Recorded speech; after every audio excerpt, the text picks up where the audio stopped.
ఏం తప్పు చేశానని నా ఇంటిపై దాడి చేశారు. నా ఇంటిపైకి గంజాయి బ్యాచ్ ను పంపి పెట్రోల్ బాంబులు వేయిస్తారా అంటూ మాజీ మంత్రి వైసీపీ నేత జోగి రమేష్ తీవ్ర ఆగ్రహం వ్యక్తం చేశారు.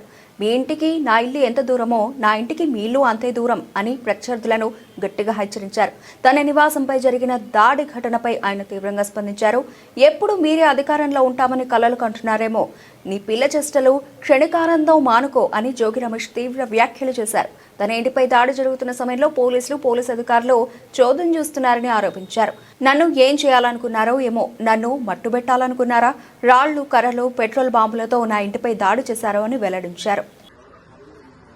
నా ఇంటికి నీళ్ళు ఎంత దూరమో నీ ఇంటికి నా ఇల్లు అంతే దూరం.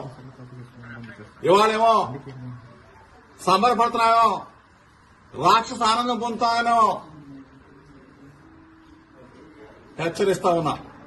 మీడియా మిత్రుల ద్వారా చెప్తా ఉన్నా, రాష్ట్ర ప్రజల సమక్షంలో చెప్తా ఉన్నా, ఇది దుర్మార్గమైన చర్య. నేనేం చేశానా? నువ్వు 83 రోజులు మీ అయ్యా నువ్వు నన్ను జైల్లో పెట్టి రాక్షసానందం పొందిన చాలక నా ఇంటి మీద దాడి చేస్తావా? పెట్రోల్ బాంబులు వేస్తావా?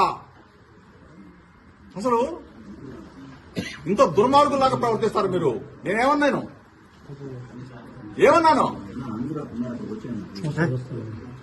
ఈరోజు మీరు చేసిన దుర్మార్గం మేమేదో భయపడతాననుకుంటున్నామేమో.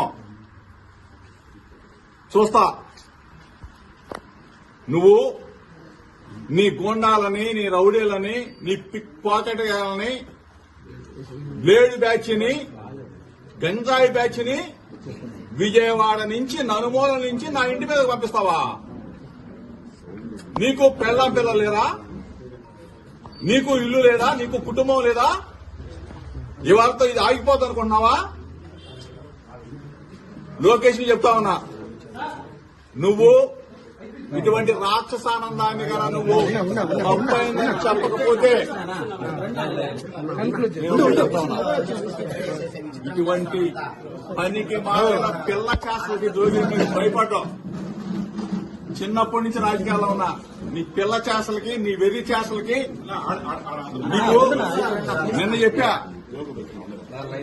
ఒళ్ళు తగ్గించుకున్నావు కానీ నీ చిప్పు దొబ్బింది, నీ మెదడు మొత్తం దొబ్బింది. ఏం పనురాయి పనికి మానోడా? ఒక బలహీన వర్గాల వాడి మీద నా మీద తాడా.